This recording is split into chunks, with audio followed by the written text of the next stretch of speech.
You are listening to the Intelligent Vocalist Podcast, episode 114. Welcome to the Intelligent Vocalist with John Henny. This is the podcast dedicated to help you be a smarter, better, more informed singer. And now, your host for the Intelligent Vocalist, John Henny. Hey there, this is John Henny. All right, I have to give a bit of a setup to today's episode that deals with avoiding falling into the perfectionist trap. And this is either a happy accident or irony, but when I went to edit this episode, I realized that I had the wrong mic selected and I was speaking into a mic that wasn't turned on, and the mic that was picking up my voice was a distance away, and the audio is not what I usually like it to be. And my first thought was, oh dear, I have to re-record the whole thing. And then I stopped and went, wait a minute. This whole episode is about not falling into the perfectionist trap, so don't do it yourself. I've certainly listened to podcasts where the host was interviewing someone in a hotel lobby or they're doing it from the road, and the audio quality was less than optimal, but the podcast episode was still great. The idea of a podcast is to impart information. It's not to test your audiophile headphones.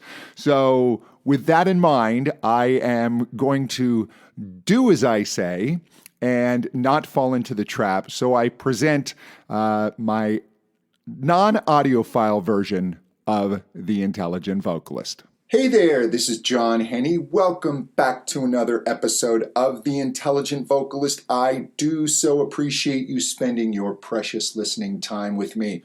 All right, just a quick note. If you are interested in my teacher training program, the Contemporary Voice Teacher Academy, the price is going up soon.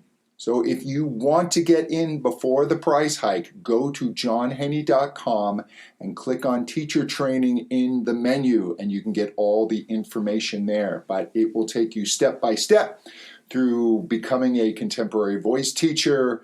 There are quizzes, there's a certification test, and I also offer one-on-one coaching for your studio business goals. I have a special email address where you can ask me any and all of your business-related questions, and I will give you my best help and advice. All right, today I want to talk about the perfectionist trap. Now, this is something that I will see in students, and it takes a few different ways that it manifests itself. Sometimes it's an excuse, I'll be honest. People will just talk themselves into, I'm a perfectionist, and it gives them an excuse to not get out there, to not take risks, to not perform, to not record, because they're so deathly afraid of criticism. And I've said this before, if I could give you one superpower, be it singers, voice teachers, anybody, it's to not care what others think. That just becomes so limiting and so paralyzing. And it's very easy to say, well, I'm a perfectionist, it's not up to my standard, and you're just simply avoiding the risk of criticism. And you know, the critics ultimately don't matter. I take my own share of criticism. It's honestly, it's not that much. There's only been a few times where it kind of landed, where it hurt a little bit, and I realized, you know what, just get over it. What you have, there is an audience for.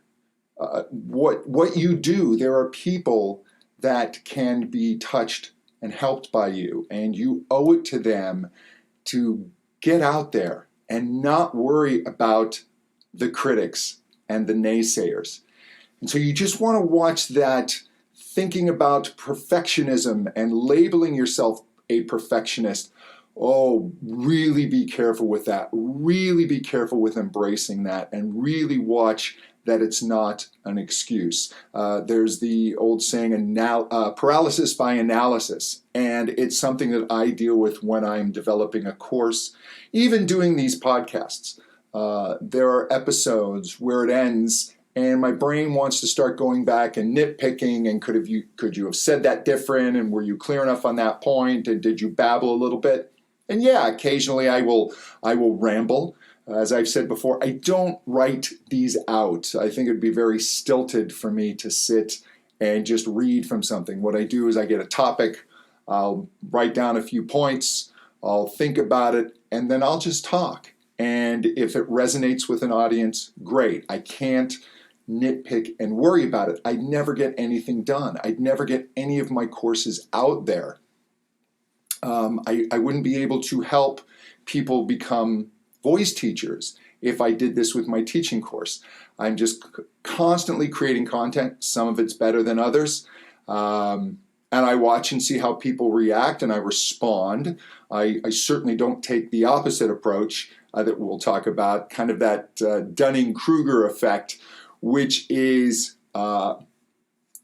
giving yourself too much credit and thinking that you're better than you are.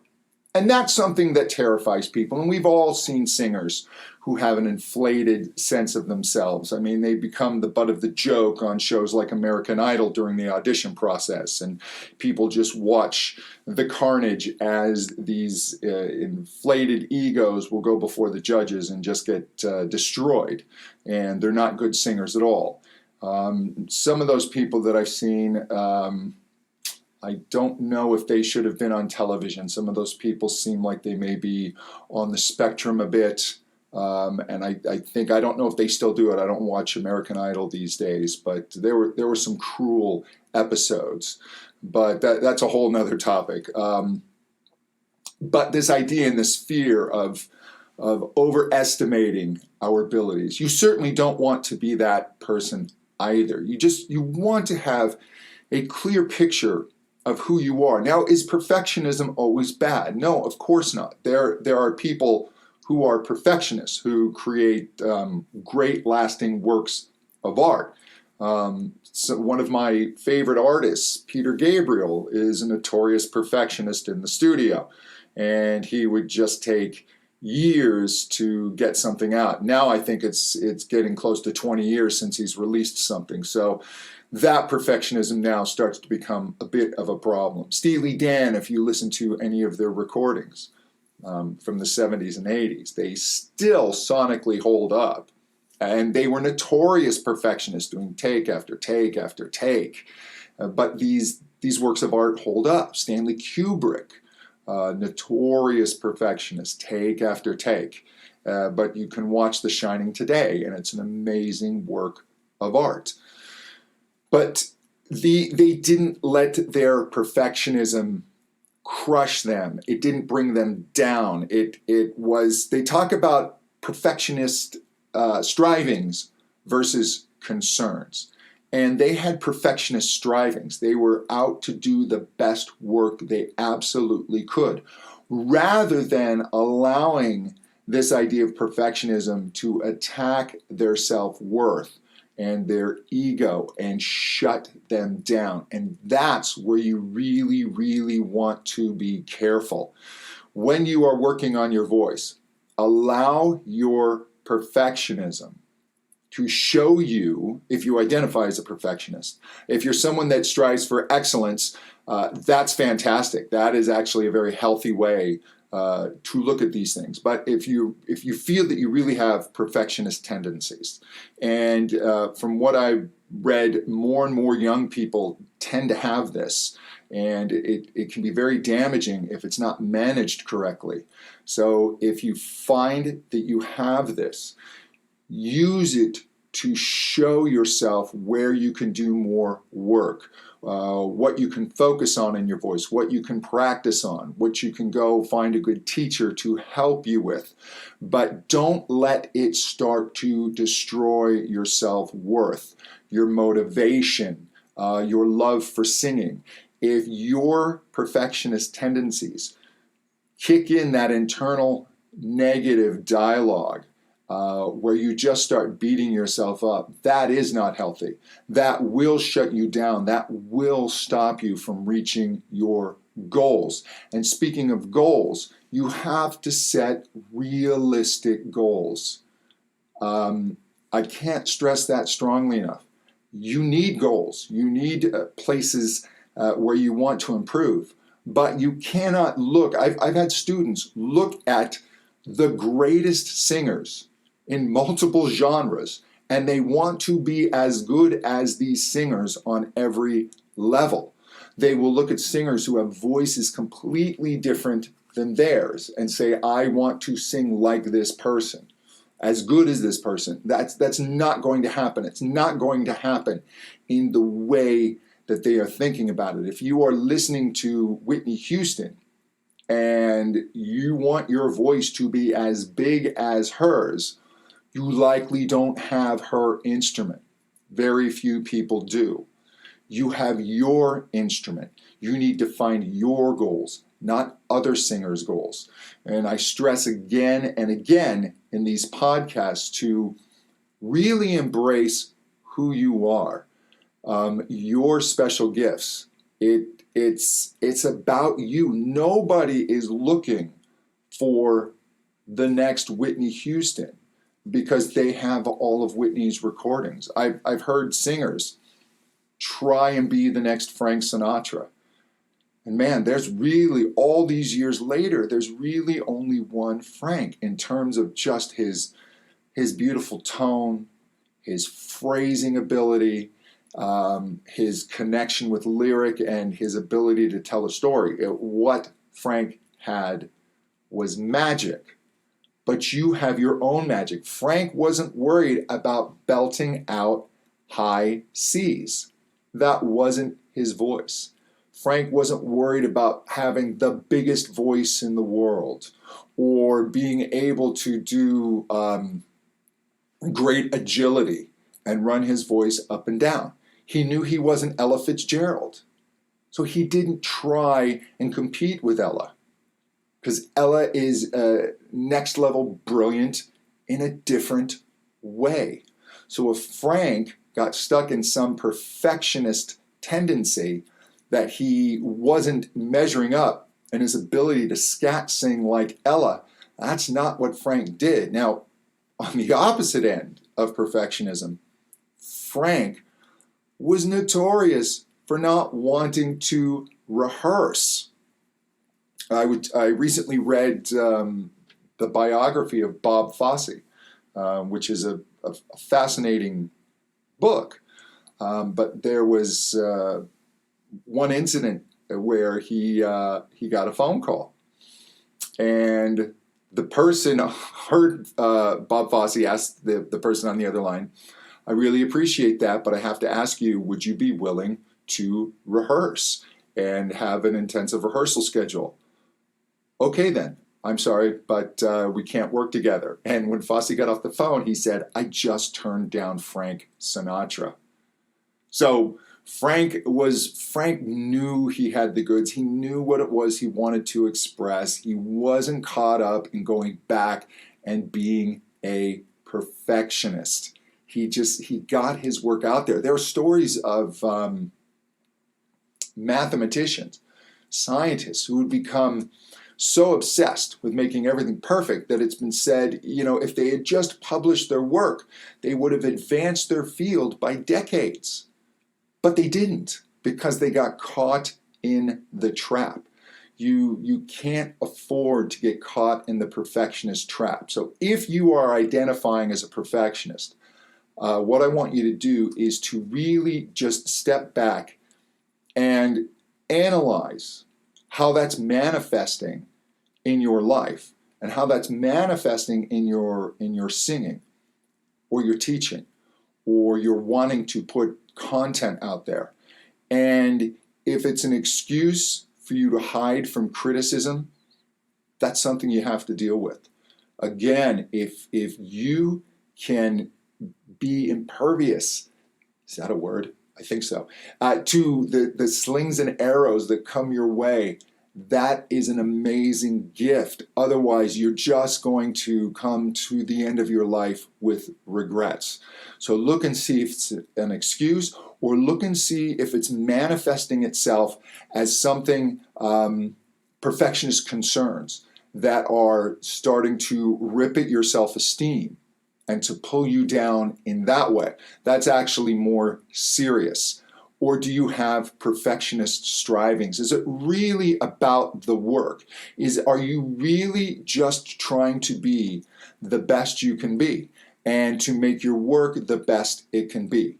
And at that point, you have to really stop and say, when is it good enough? When is it good enough? I've got a new book coming out. It's at the editor. Right now, it's not great. And I knew, though, that I had to send it to the editor because otherwise I could feel myself. I was starting to get in the cycle of going through and picking apart and second guessing and moving paragraphs and putting lines in and taking them back out. And I just stopped and went, okay, now I'm starting to spin my wheels. Now I'm not moving forward, but the paralysis by analysis is beginning, and I made myself send it to the editor. And when that comes back in a couple of weeks, I'm going to allow myself one pass through to incorporate his suggestions, maybe make a few changes on my own, and then it is going to test readers. And if you want to be a test reader, go to johnhenny.com, get on my email list. I make offers like this, special things to email lists. I don't make this to the general public. So, and you'll see places on my website where you can sign up for my list, and I'm sending it out to the test readers. I'm going to get their feedback within a week or so. I'm going to allow myself then a few days to incorporate what I think makes sense, and then I am sending it to be formatted and published. I'm not going to allow myself to get caught in this paralysis. And will the book be absolutely perfect? No, but in today's world, if something's really wrong, I can go in with digital publishing and publishing on demand and make changes. I did that with my last book. I published my book and found a couple of typos, even though so many people had gone through it. Went back in and changed it. Even though a good friend of mine talked about putting out his book, and he goes, I left a couple of typos in there just to remind myself that things don't have to be perfect. I kind of like that. I don't know if I'm going to do that because the typo would really just keep me awake at night. But I like that. I like embracing non-perfectionism. My gosh, if you go back to the Beatles, there are moments you can hear voices crack. Even the song Birthday, there's a part where the background vocals drop out because an engineer accidentally erased them, and just with the technology that they had, they couldn't go back and keep redoing everything over and over. If you hear collars shaking, that's one of my French bulldogs coming over to see what I'm doing. Hi, Charlie. Everything's okay. I'm not talking to invisible people. But don't allow that trap. Really be honest with yourself and really look at how perfectionism is manifesting in your life, and if it's healthy or not healthy towards your goals, and do not let it be a trap. Hey, if you want to know more about me, please visit my website, johnhenny.com. And again, be sure to sign up for my email list. I email a few times a week. I always give updates when podcasts are coming out. I do send out special offers to email list members only, special savings on my courses and things like that. And until next time, to better singing. Thank you so much. Bye-bye.